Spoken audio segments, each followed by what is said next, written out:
Հարգելի հայրենակիցներ, պարոն Պողոսյան, այս վերջին օրերի ընթացքում մենք քննարկում ենք Հայաստանի Հանրապետության իրավապահ ոլորտի, հատկապես դատախազության եւ քննչական կոմիտեի հաղորդումները եւ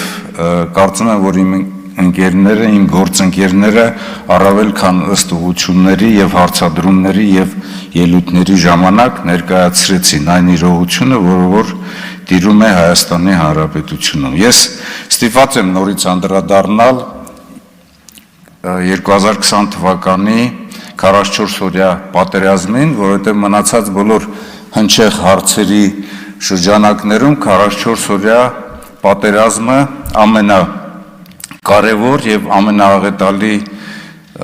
իրադարձությունն է, որը որ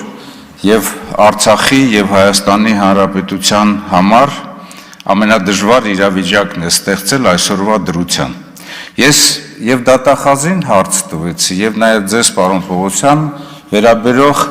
թե պատերազմի ընթացքում եւ թե պատերազմից հետո իրականացված գործողություններին, բայց հիմա կարող եք կամ եզրափակիչում կամ նաեւ հետագայում գրավոր տեղեկացնել, կարծում եմ, որ խորը ուսումնասիրությունից հետո պետք է պատասխանեք մի պարզ հարցի։ Այստեղ խոսք գնաց 13000 քրեական գործերի եւ 13000 քրեական գործերից քանիսն են այդ 13000-ից վերաբերում բանակին եւ քանիսն են վերաբերում մնացած բոլոր ոլորտներին, ովքեր հավասարաչափ պատասխանատվություն են կրում, թե քաղաքական, թե իրավական պատասխանատվություն են կրում Հայաստանի Հանրապետության եւ Արցախի Հանրապետության համար։ Գիտենք, որ պատերազմը քաղաքականության շարունակությունն է եւ քաղաքական ղեկավարներից, հատկապես ռազմաքաղաքական ղեկավարներից է կախված, թե ինչպես է պատերազմը սկսվում, ինչ հանգամանքներ են դրանից առաջ լինում,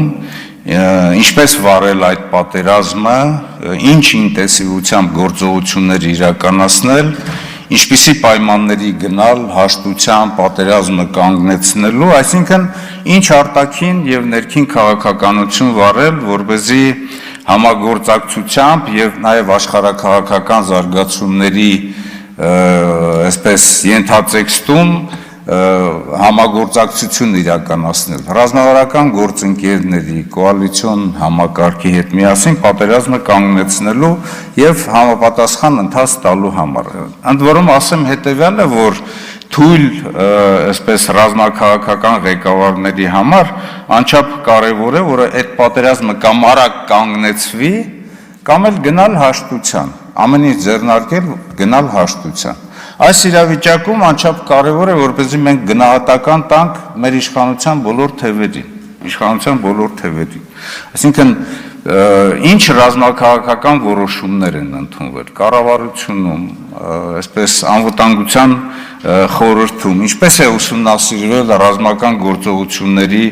թատերաբեմը, ինչպիսի ուժերի դասավորվածություն կա, հակառակորդի այսպես հնարավոր գործողությունների բնույթը, նրա ուժերի դասավորվածությունը, այսինքն երկիրը ինչպես մոբիլիզացիայի ենթարկել եւ ռազմական ռելսերի վրա դնել, որպեսզի կարողանան երկիրը պաշտպանել, նաեւ կարողանան Արցախը պաշտպանել։ Այս բոլոր հարցերին պետք է պատասխան տա, ընդ որում, երբ որ պարոն Անդրանիկ Քոչարյանն ասում է, որ ստեղծվել է քննիչ հանձնաժողով եւ հարցաքննվել է երկրի ղեկավարությունը, հանձնես Նիկոլ Փաշինյանի, այդ հարցաքննվելուց հետո ինչ որոշումներ են ընդունվել։ Ի վերջո ամեն ինչ բարթել բանակի վրա դա անընդունելի է, որովհետեւ բանակը նաեւ պատերազմի ժամանակ պետք է թիկունք ունենա, պետք է աջակցություն ունենա, պետք է համալրված լինի։ Ինչ աշխատանք է տարել օրենսդիր իշխանությունը վերահսկողության պատերազմի ժամանակ, հենց այնպես ներկայանալ, ցույց տալ, որ եկել են պատերազմի դաշտու հետ վերադառնալը, դա անընդունելի է։ Ինչպիսին է գործադիրի աշխատանքը։ Այսօր միայն բանակն ենք թիրախավորվել, համոզված եմ, որ այդ 13000 գործերից ամենաշատը մեծ մասը գրեթե 90%-ը բանակին է վերաբերում, բայց բանակի իրականում գործունեության արդյունքում մենք պետք է տեսնենք հետևյալը, որ մեծամասնությամբ հատկապես Արցախի պաշտպանության բանակը իր դիրքերը պահել է եւ միայն հակառակորդը կարողացել է մխրճվել, գալ հասնել Շուշի եւ գալ հասնել Հայաստանի Հանրապետության տարածքներ, որի պատասխանատվությունը Հայաստանի Հանրապետության ռազմաքաղաքական ղեկավարությանն է վերաբերում։ Այսօր միայն բանակն է թիրախավորել։ Տեսեք, օրինակ բանակի վերջին հրամանատար, որ կարելի է ասել բանը բանից անցել էր, նշանակել են գեներալ Միքայել Արզումանյանին, Միքայել Արզումանյանը մինչև հիմա նստած է եւ ձերբակալված վիճակում է գտնվում, բայց ըստ էության ինքը ստանձնել է բանակի ղեկավարությունը այն ժամանակ, երբ որ ամեն ինչ արդեն ըստ գլխավոր հարվածի ուղղությամբ հակառակորդի ամեն ինչ արդեն որոշված էր։ Ինչպիսի adekvatությամբ են որոշումները ընդունվել։ Տեսեք, նույնիսկ խաղաղ պայմաններում մենք տեսնում ենք, որ երկրի ղեկավարությունը ինչպես է ինքն իրեն կորցնում, սառնասրտությունը,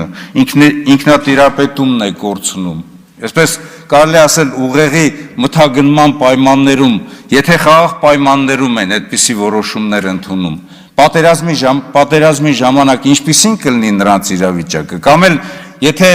լսում ենք երկրի ղեկավարության խոսքը, ես էլ եմ եղել այնտեղ, ինչ իմաստ ունի եւ ինչ արդյունք ունի լինելը այնտեղ, եթե դու մարտական գործողությունների ընթացքում այսպես բեկում չես մցրել։ Ինչպես է պետության մնացած բոլոր գերատեսչությունները, որոնք որ խորքում պետք է աջակցեն, պաշտպանություն կազմակերպեն, իսկ անմիջապես Հայաստանի Հանրապետության սահմաններում Ադրբեջանը ավելի է արագ բարձրացրել մեր դիրքերը, մեր ռազմավարական կետերը չունենալով ոչ մի ենթակառույց եւ ոչ մի բնակեցված բնակավայր։ Քանի թե մենք մեր արժեվ ունենալով այդ բնակեցված բնակավայրերը եւ ճանապարհներ չբարձրանալով այն ռազմավարական դիրքերը, որոնք որ հետագայում հիմք են հանդիսանալու այդ նույն սահմանների ճշգրտման, սահմանազատման եւ սահմանագծման համար։ Դատաիրավական համակարգին է նաեւ խոսքս վերաբերվում, ասենք կոնկրետ ձեզ չի, պարոն Պողոսյան, բայց այնուամենայնիվ ռազմական գործողությունների ընթացքի վերահսկողության եւ օրինականության պահպանման համար գործողությունները անընդհատ պետք է ընթանան։ Այսինքն եթե պատերազմի դաշտում կան անօրինականություններ, ապա այդ տեղանքը պետք է փակվի, համապատասխան ռեժիմ իրականացվի, պետք է օպերատիվ հետախուզական միջոցառումներ իրականացվեն, արագացված քննչական գործողություններ, որովհետև անհրաժեշտ է հրամանատարին անմիջապես աջակից լինելու եւ նաեւ արտագնա դատավարական միջոցառումներ իրականացնել, որովհետեւ հրամանատարին չի կարելի կտրել մարտական գործողություններից, հրավիրել կենտրոններ եւ այդ դատական ուրեմն միջոցառումները իրականացնել։ Սա ես ասում եմ խնդիրներ, որոնք որ առաջին Արցախյան պատերազմի ժամանակ Արցախի ղեկավարության եւ Հայաստանի Հանրապետության ղեկավարության միջոցով իրականացվել են։ Խոսում ենք քննիչ հանձնաժողովի մասին քիչ առաջ պարոն Քոչարյանը ասաց, բայց այդ նույն քննիչ հանձնաժողովի գործառույթներից շատ-շատը պետական համակարգը ունի այն գործիքները, որոնք որ իրենք կարող են իրականացնել, քննել, բայց քննիչ հանձնաժողովը պետք է գնահատական տա իշխանության բոլոր թևերին։ Հիմա իշխանության բոլոր թևերին գնահատական տալը քիչ չի, ձգձգվում է արդեն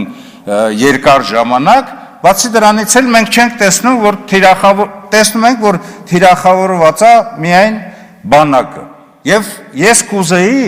որպեսզի պարոն Պողոսյան,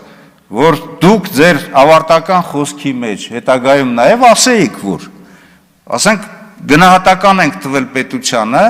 հարուցված են քրեական գործեր, Հայաստան խմբակցության կողմից բազմաթիվ մի քանի ուրեմն նյութեր են կազմվել, թե անգործության, թե պետական դավաճանության, բայց այդ բոլոր գործերն էլ մնացել են այսպես օդի մեջ։ Դրա պատասխանները հանրությունը ուզում է տեսնել, ինչպես դուք եք, չէ՞, ասում որ գնում ենք հարց են տալիս, մենք էլ ենք գնում, մեզ էլ են հարց տալիս։ Ինչու պետությունը այս վիճակի հասցված մարդիկ միջև հիմա որևիցե մի քաղաքական կամ իրավական պատասխանատվություն չեն ստանձնում։ Շնորհակալություն։